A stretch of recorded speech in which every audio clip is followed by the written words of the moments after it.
Hello and welcome back to Inside the Boardroom. Today we're talking about Altamira Gold, a junior explorer that characterizes itself as an early mover in the Alta Floresta Gold Belt in western central Brazil. With me is Michael Bennett, President and CEO of Altamira, to tell us a whole lot more. Michael, welcome. Good morning, Rachel. Very pleased to see you. Yes, and thank you for joining us all the way from Brazil.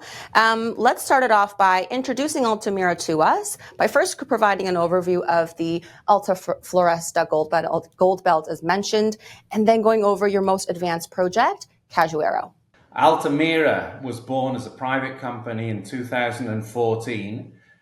We acquired a project which had about 300,000 ounces of gold in a resource called Cajueiro in central western Brazil, in an area where alluvial gold had been taken out for the previous 30 years.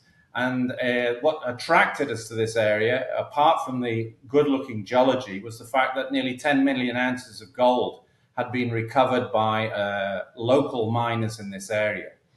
So we moved this down the road. We put it into a public company in late 2016, and Altamira Gold was born in 2017.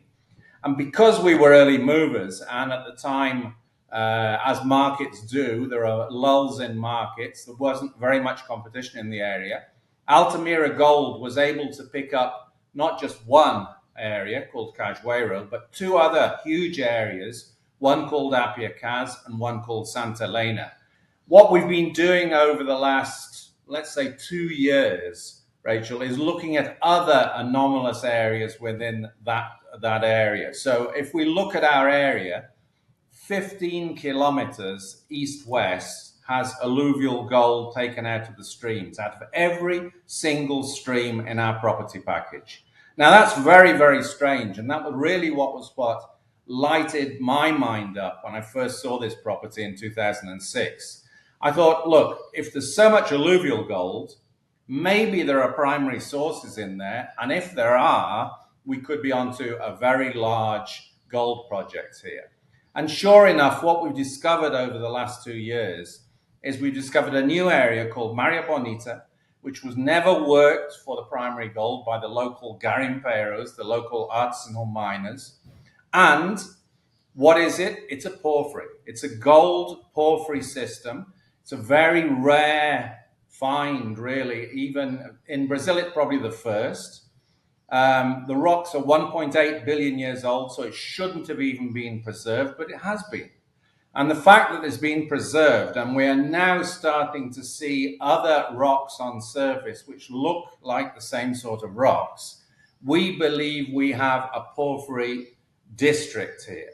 And this porphyry district could well be the reason why all these streams have had alluvial gold workings in there. And what we're about to find are several of these porphyry gold systems, which are the primary sources of the alluvial gold.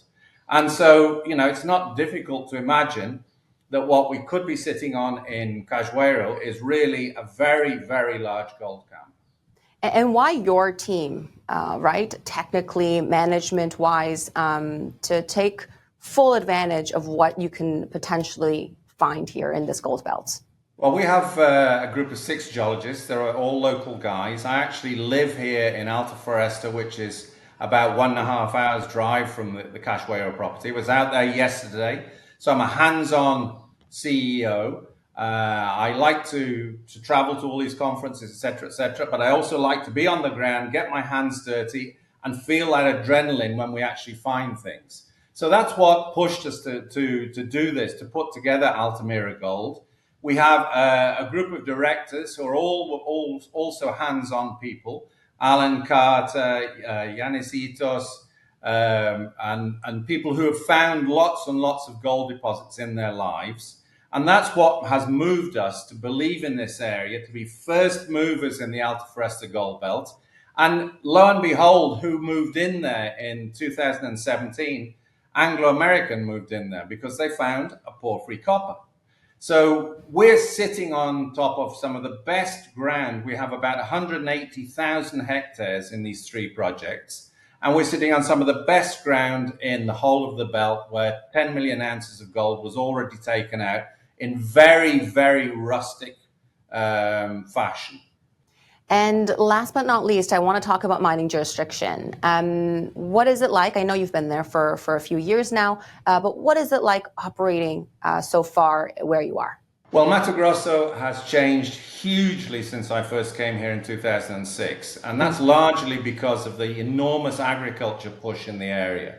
So with the growth of the soya industry, the growth of the maize industry here, the roads have opened up, the power lines have opened up. So if we look at Cajueiro, for example, Cajueiro, as I've said, is 1.5 hours drive from my house here. It's an asphalt road almost all the way to the project. It has a hydroelectric power line, one of the biggest hydroelectric schemes in the whole of Brazil, running right through the project area. And, you know, infrastructure is second to none. We have a camp there with internet, with grid electricity. And so when we look at that side of things, infrastructure is fantastic. If we look at the mining side of things, everything is now online. It's very easy to do. It's easy to present your paperwork. There's no laborious trucking to one office with a whole handful of paper.